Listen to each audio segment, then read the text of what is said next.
Já estamos chegando no final do ano, mas ainda dá tempo para você começar a investir em fundos imobiliários. Então fica até o final desse vídeo, onde a gente vai falar um pouquinho mais sobre essa classe de ativos.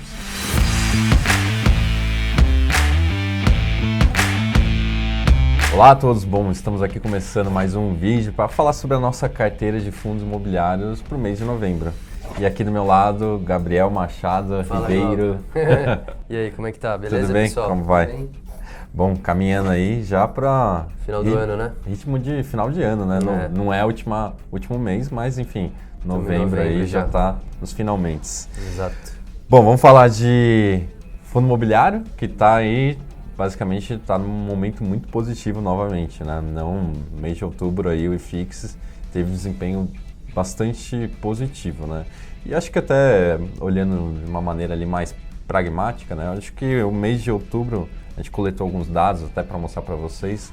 Acho que o fundo imobiliário já começa a mostrar que, principalmente algumas classes de ativos, estou falando talvez aqui mais especificamente lado de corporativo, que era uma promessa de uma melhora no setor, já vem mostrando um certo nível ali de que isso já é uma realidade, né?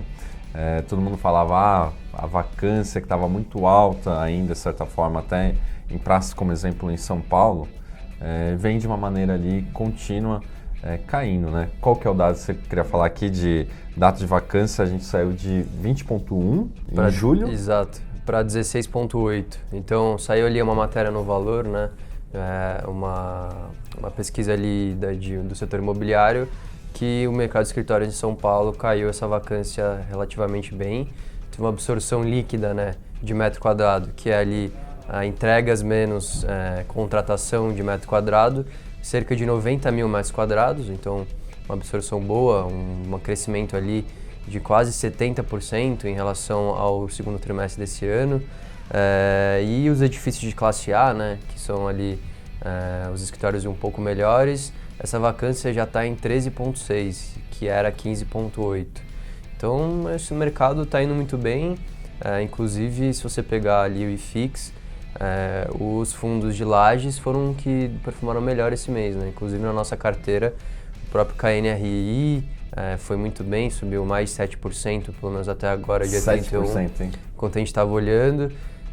E acho que esse mercado, enfim, até uma matéria dá um exemplo ali de um prédio bem famoso aqui em São Paulo, que é o Pátio Malzone, que fica aqui na região da Faria Lima, um prédio do Google, conhecido ali, é bem bonito até.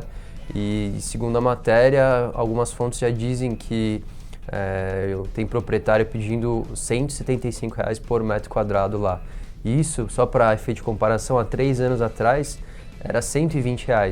Então você vê que as revisionais e novas contratações já estão vindo bem mais altas. E é isso exatamente que a gente falava aqui, que a gente espera para os próximos anos nesse setor, né? Acho que a tendência a gente vê o ciclo bastante negativo em 2015 a 2016, né, quando inclusive como contrapé você tinha vários novos entrantes, né, vários prédios sendo finalizados nesse período, e a economia estava muito mal pelo lado da demanda, né? Então o que a gente está vendo é que está reduzindo vacância, acho que até pelo contexto dos ativos, os melhores ativos AAAs, até como exemplo, né, que você citou, esses ativos acho que tem até um primeiro momento, acho que uma performance melhor, né? Então essa ideia, e as revisionais, né, pelo contrato, até normalmente para quem não conhece o contrato de lajes corporativos, normalmente ele tem um período de 5 anos, usualmente, tá? E nesse meio período, mais ou menos aproximadamente 3 anos, você tem as revisionais. Então o que a gente está vendo aqui, por exemplo, prédios que ficaram prontos em 2015, 2016, ou vários contratos que foram renovados ali em 2016 aproximadamente, eles estão começando a entrar no período de revisionais. E aí está mostrando ali que aí está no período muito mais favorável. Então, isso é na essência o que a gente acha que tende a melhorar o yield aí, potencial desses ativos, se não subir as cotas, né? Tudo mais constante. Claro que as cotas acabam precificando justamente esse aumento do aluguel, esse aumento do preço do imóvel, né? Então é natural, enfim, a carteira de ganho de capital aqui é justamente isso que a gente quer capturar, esse ganho, né, do patrimônio do fundo, que obviamente vai refletir nas cotas, né? E antes de entrar talvez para as nossas alterações específicas no lado micro, a gente tem que destacar também pelo contexto, ontem, né, a gente está falando aqui, teve a super quarta, né, mais uma vez a gente teve ali uma forte redução da taxa de juros. E falando de fundo imobiliário, obviamente tem um impacto nessa correlação com juros, né, quando cai juros, isso se mostra aí favorável para a classe de ativos ali, principalmente. Imagina o seguinte, você tem um contrato, esse contrato ali em termos de yield, ele fica mais atrativo em relação à taxa base de juros, né? Bom, acho que é isso. Mais uma consideração antes de entrar finalmente ali para as nossas alterações? Eu acho que até você comentou dos juros, né? E a gente sempre comenta aqui todo mês a questão do spread, né? Que a gente fala entre o yield do IFIX e o yield de uma NTNB longa, a gente usa a NTNB 45, e apesar dessa alta forte do IFIX, tá, de mais de 3% esse mês, por enquanto até agora, a gente ainda não fechou o mercado, mas o spread já deu uma aumentadinha até, então assim, a gente acha que, enfim, continua bastante espaço para as cotas se valorizarem. Exatamente. Por exemplo, se você tomar como exemplo até o yield corrente 7% aproximadamente do IFIX, ele está com uma ampla vantagem até com base na Selic, né? Exato. E fora que tem a isenção tributária, né? Falando em isenção tributária, a gente perguntou ali, questionou ali, no mês passado, a gente viu várias pessoas ali se posicionando. Tem muita gente falando que sairia, né, do produto. Achei assim, na essência eu acho que afeta sim, com certeza. Vamos falar depois também o que tiver aqui na pauta, né? A gente está falando talvez sem ter de fato conhecimento do que vai ser concreto, o que vai ser alterado. Bom, acho que é isso. Vamos falar das nossas alterações para a carteira de renda. Uma alteração. A gente tira o Iridium e coloca o Habit 2, né? Que é o código... HABT11. É um fundo novo, então talvez muita gente ainda não conheça. Ele realizou o IPO dele em agosto, então ele é um fundo recente. E ele é um fundo que, assim, dado todo esse cenário que a gente comentou aqui, a gente está mais otimista, assim. Ele é um fundo de high yield, mas um high yield bem high yield, né? Eu diria assim, porque se você olhar até as taxas do fundo, são taxas bem altas, tá? Por quê? Claro que, enfim, o fundo toma um pouco mais de risco, então ele investe muito mais em loteamento, multipropriedade, até desenvolvimento, né? Então, claro que esses segmentos do ramo imobiliário, eles têm um risco maior e, consequentemente, você vai ganhar uma taxa maior. O retorno esperado de yield é muito maior em termos de carrego a respeito desse fundo. A gente, assim, falar até da saída do Iridium, a gente gosta bastante do Iridium na essência, né? Mas uma questão até de time aí, que acho que a gente está num ambiente mais favorável, de certa forma leva a gente a colocar ali como sugestão tomar mais risco, né? E como que é na forma de mais risco via um fundo de CRI, é um que se coloca ali como mandato tomar mais riscos. E até o Iridium também teve uma oferta aqui que saiu de ontem para hoje. Dia 30 do 10, né? Até hoje as cotas estão ali caindo muito. Uma coisa que a gente está vendo recorrentemente, a gente até comentou aqui sobre ofertas, né? Muitos gestores estão fazendo ofertas muito abaixo do preço de mercado, né? E isso, claro, tende a ter uma pressão negativa na cota. Pelo menos de curto prazo, né? Exato. Bom, e a carteira de ganho de capital, a gente tira o KNRI, um excelente ativo, não dá para... com dor no coração até. Com dor no coração, né? Até como exemplo, subiu mais de 7% no mês.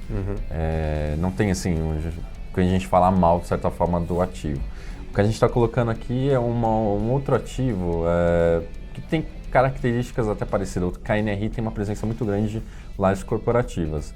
E a gente buscou colocar um outro fundo de laje corporativa, só que acho que onde que tem um potencial mais claro ali, de certa forma, fazendo algumas contas a respeito de metro quadrado, potencial, um efeito de comparação em termos relativos com outros fundos, outros ativos em volta. Eu estou falando já de antemão do Terra. Então, o Terra, para quem não conhece, é um edifício aqui na Berrini, uma avenida adjacente aqui da Faria Lima, também bastante conhecida.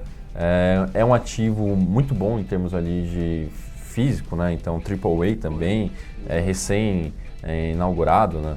Foi o empreendimento da Cirela. Então, é um empreendimento muito bom. Hoje o fundo tem 5 andares dos 15, tá? e tem ali 100% dos seus andares ocupados para 7 empresas diferentes. A gente hoje o metro quadrado desse fundo em bolsa tá fazendo ali a continha de metro quadrado sobre o valor de um market cap, né? Tá. Você pega o market cap, divide pela área bruta ali, locável do fundo, você vai achar um metro quadrado. E tá em torno de R$19 mil, 19,5. E a gente acha que, enfim, pela questão do edifício ser de uma ótima qualidade, a região ali tem crescido muito, a gente acredita que esse valor possa aumentar. Então, até o fundo vai ter revisionais para passar no ano que vem, então provavelmente também vai ter aumento de aluguel. E, enfim, a gente está falando de um único prédio, então um fundo monoativo, nesse cenário que a gente está vivendo agora, eu acho que pode ter um potencial um pouco maior até de ganho, né? Até citando como exemplo, por exemplo, a gente viu a oferta recente do VBI, que são regiões diferentes, tá? Não estou falando que vale a mesma coisa, né? Eu acho que o VBI tá muito mais acima, de certa forma. VBI... Para quem não sabe, né, o VBI, ele é um fundo na bolsa também, o FVBI, ele tem um prédio aqui na Faria Lima. 50% desse prédio. 50%. E a BR Properties, que é uma empresa também de capital aberto, fez uma oferta para adquirir essa participação de 50%. 28.100, né, o metro quadrado, acho que seria esse valor. Então, bastante expressivo, 19 para 28, enfim, não estou falando que vale 28, mas assim, eu acho que teria um potencial, né? Mais de 20, eu acho que na nossa opinião vale. Bom, acho que é isso. Mais alguma coisa que gostaria de falar? Não, acho que é isso. Acho que a gente segue bastante otimista aí pro próximo mês. Acho que essa é a ideia. Bom, muito obrigado aí, Gabriel, pelos comentários. Bom, lembrando que a gente tem aqui o nosso material completo, então fica aqui o convite para você acessar no link, inclusive. Então, olhe nosso material, qualquer dúvida, crítica, enfim, a gente está sempre aberto. Deixe seu comentário aqui também no final do nosso vídeo. Muito obrigado. Legal também, só o pessoal também deixar um comentário, qual que é o segmento que vocês mais gostam de fundo imobiliário, né? Exatamente, sugestão, enfim, crítica, qualquer coisa, enfim, a gente tenta interagir bastante de com vocês. Shopping, laje corporativa, CRI, deixa no seu comentário aí, a gente tenta responder todo mundo. Boa, tá virando youtuber. Até mais, obrigado pessoal. Tchau. Tchau.